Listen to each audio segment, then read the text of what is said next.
sino yung mga heroes na ganang-gana sa meta, you think of Team Hack. But when you think of a lineup that is interesting, ang ganda ng konsepto, and that's the lineup para sa Grayback.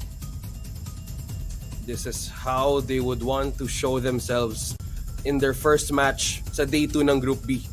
Team Grayback, they need to play safe. Kailangan silang mag-ingat and not get easily baited because sabi mo, as interesting their lineup could be, yung mismong Saber na daw could be dedicated in killing the carry if all else fails. But they would not want that to happen. Pero masyadong they need to have a calculated, kumaga, plan on how they would not be shut down or even mabigyan nila yung snowball yung carry. Even me, kahit makalabas yung carry in one of my games, it could really mean something. It could be deadly. It could be total madness on how will they dominate their first game. Let's see kung paano nga ba mapapakita na kung paano nila ma-unfold na kanilang underdog story if Grayback will actually have a chance for Team Hack in this game. Kailangan natin i-mention yung lineup adjustment. It's actually Bunny on the XP lane Grok. At si Anatasha ang nilagay sa jungle. It's a smart adjustment. Sinabi natin kanina, minsan yung XP lane Cho medyo nahirapan sa isang XP lane Ruby, so they adjusted it and put the Grok in the XP lane instead para yung Cho naman ang mag-jungle. Mobility set up early game, they could actually have a chance na pwede makabawi dito for Team Hack. Kasi kung rotation ng pag-uusapan, pwedeng pumantay dito ang Grayback Esports. Early game, we're seeing pressure into the gold lane, si Joy at si Arya. So, mas nag-focus ngayon ang Team Hack in pressuring the gold lane. Pero yan, may follow-up dito Sinusubukan istorbohin ang Team Grayback Esports into the gold lane. Ito yung sinusubukan nilang i-slow down ng momentum sa gold lane. This is the tension right now sa laban na to. You called it right there. Grayback Esports, ang dami nilang pressure binibigay sa gold lane ng Team Hack. That is a carry that they're up against at ginagawa nila lahat para madelay lang yon.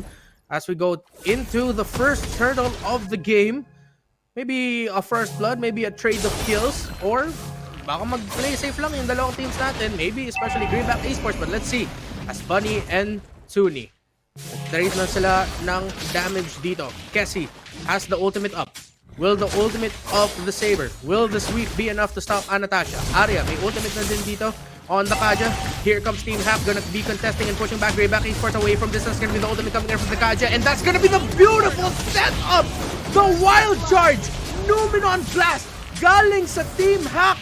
Grayback Esports lose their jungler and lose the turtle. Sa mismong eskinita na yun, nagka-problema na ang Grayback Esports. Sa mismong push na ginawa doon ni Bunny, even ni Arya. I wasn't imagining that perfect setup. Nagtipon-tipon sila sa isang eskinita. Apat. Hindi ka makakalapit to have a retribution.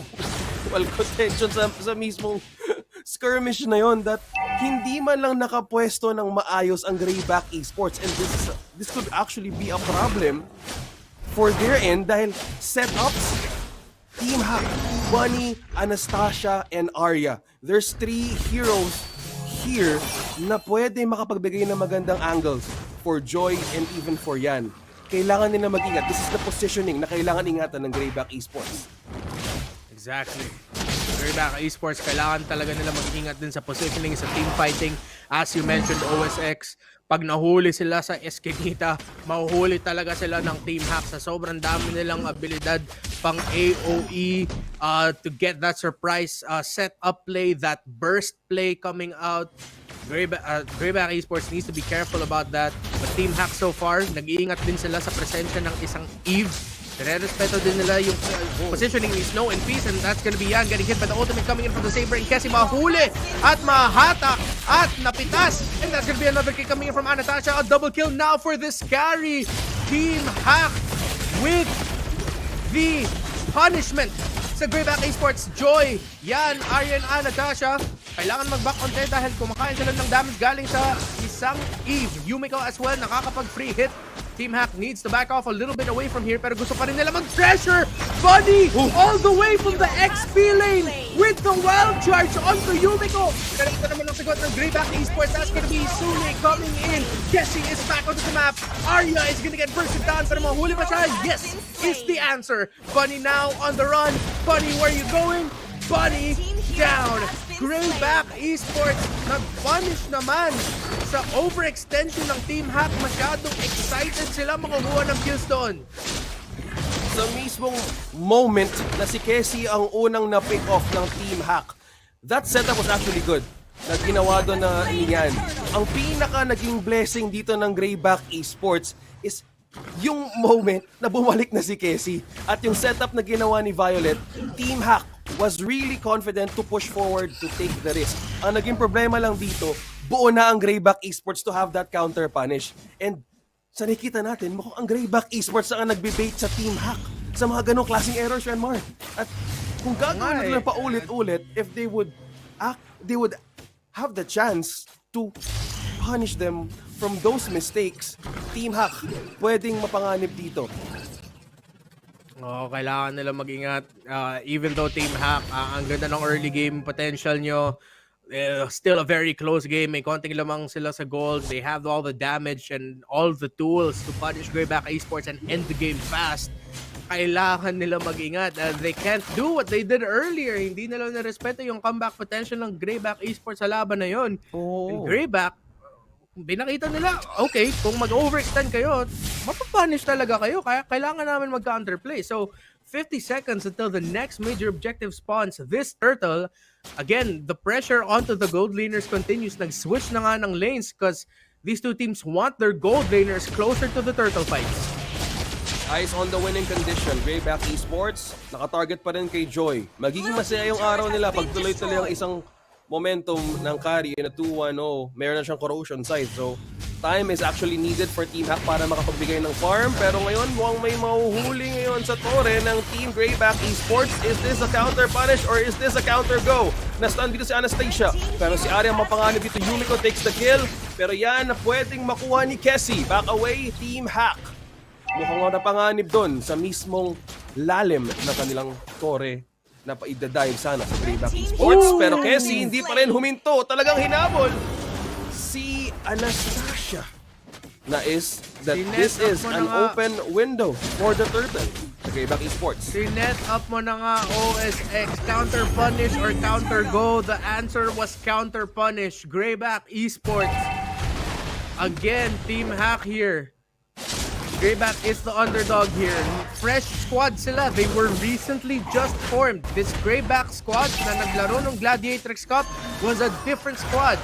This is a fresh squad. And now here comes Team Hack with the counterplay on the Grayback Esports themselves. Habang nag-invade sila sa purple buff. Sony with the pull! Bunny and Jansen naman kayo mapupunta. Nahuli sila sa real world manipulation. And that's gonna be the numeron as well. Natasha makakatakas pa siya at hinahabol siya ng mga miyembro ng Grayback Esports. Pero si Arya ang hinahabol. The Kaja needs to fly away as Grayback Esports with the counter punish of the potential counter punish. With the beautiful setup play, the Ruby and the Eve combination. Tingnan mo to kung paano hinila ni Chuni. Seizing the moment, dalawa mula sa tore. A perfect setup for Snow XPs. Tingnan mo yung real world manation kung gaano kalagkit. Sinamahan pa ng ultimate ni Violet. Dalawang importanteng member ng Team Hack ang nawala. And that is a signal for a go time na pwede silang bumasag ng tore. And the moments of getting Team Hack off guard sa mga surprise na hila ni Tsuni, this is momentum na pwede nilang i-build up entering mid to late game. Ito yung spike na pwede nilang gampanan na pwedeng ma-block dito ang potential ng isang carry. Although kailangan nilang respetuhin dito, but if they take out the most important members ng Team Hack, merong chance ang Team Grayback Esports to push forward sa base ng Team Hack. Now, Grayback Esports and Team Hack with map, cross, map, mirror plays. Nagpupush yung Grayback na taas. Nagpupush yung Team Hack dito sa bottom lane. Suni, susubukan niya i-hold yung bottom lane dito. Mananakapan madadamage siya dito ni Bunny. Bunny taking a bit of damage there from the turret. Suni trying to go after the Grok as well. Bunny, a few more hits down. Pero ito na yung mga miyembro ng Grayback Esports. Saan sila makakapunta? Team Hack, Anastasia! Mahuhuli ng Numeron Blast! Another kill for Grayback Esports. At dahil wala ng jungler ang Team Hack, it's going to be Grayback with the focus on the Lord. OSX, you said you love underdog stories, and I think we're seeing another big underdog story unfold before our eyes. Go time nga for Grayback Esports, witnessing how would they want to be recognized sa mismong scene ng female scene ng Women's Invitational sa mismo nilang laban against Team Hack. Napaka-targeted ng kanilang approach dito. Kessie and Yumiko ang pwedeng maging casualty sa mismong setup ng lineup na pwedeng gawin ng Team Hack. The only target that they needed to have is Anastasia being the jungler and being the setup na pwede makapagbigay ng magandang position dito kay Joy is their only target para mapagana yung composition nila. Yes, meron silang one-hit delete, but on how they would actually make their composition work is really getting good. Grayback. Can they do it? The pressure is on the Team Hack. Bunny and Ari are low. Numen on blast is not gonna connect, but it's gonna be enough because here comes Suni. I think it actually connected. Dalawang miyembro ng Team Hack ang nawala sa mapa. Bunny will be able to get away and Grayback continue with the lead. Na sinabi na natin kanina, it's the high concept idea. Ruby, Lolita, Popol, Eve, and Saber against multiple power picks in the meta of Mlbb for the first half of 2023. And yung malaking mataas konsepto na lineup, yung risky lineup, ang in the lead sa laban na to. This explains the first pick Eve. Renmar, ito yung first pick Eve. Kanina pinag-uusapan natin na, wait, bakit yun? Bakit nila binigay yung carry? How is Grayback Esports prepared to have the presence of carry on their end? Na lahat tayo, even me, I fear carry being on the opposing side of the team. But Grayback Esports, pinapatunayan nila na kaya namin ilabas nyo lahat ng carry dyan. Ilabas nyo lahat ng pwede makapabigay ng damage output. Because from Team Hack, it's Joy and it's Yan na pwede makapagbigay.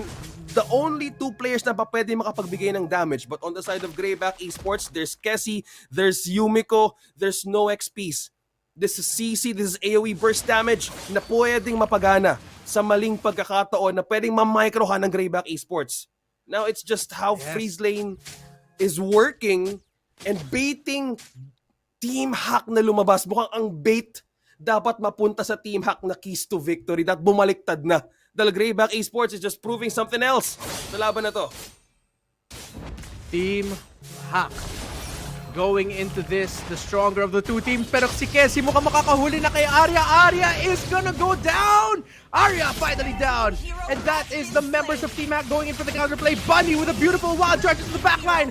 Yan with a Numenon blast. Violet ang napitas doon para sa Grayback Esports, pero Team Hack na malaban pa rin dito as Grayback with the real world manipulation have forced Team Hack back. Anastasia, Yan, and Joy have to run for the hills. Double kill para kay Kessie. Si Kessie nag-umpisa ng sequence na yun. Si Kessie magtatapos ng laban na yun. Having the presence of Violet. Nauna niyang nahuli si Yan. Walang pwedeng magamitan ng ultimate ng Numenon Blast si Yan sa side ng Grayback Esports. Sa mismong sagot na yon na ginawa ng, ng Grayback. Ang dami nilang nako, tatlo yung nako, walang -1 ang Team Hack, walang hila, wala si Bunny, wala si Anastasia. How would you give an offering to Joy na kill? Wala. Yun, this is how Grayback Esports making their magic work in this lineup na paano to gagana? Well, this answers the question na, well, this is answering the possible problems of the meta right now. Carry is not having a good angle sa laban. Nahihirapan ang Nightmare Marksman pick sa meta ngayon. That's gonna be the oh no! The cancel of the Numenon Blast galing kay Suni! And that is a setup for Grayback! The pink and purple underdogs have done it! Team Hack falls to Grayback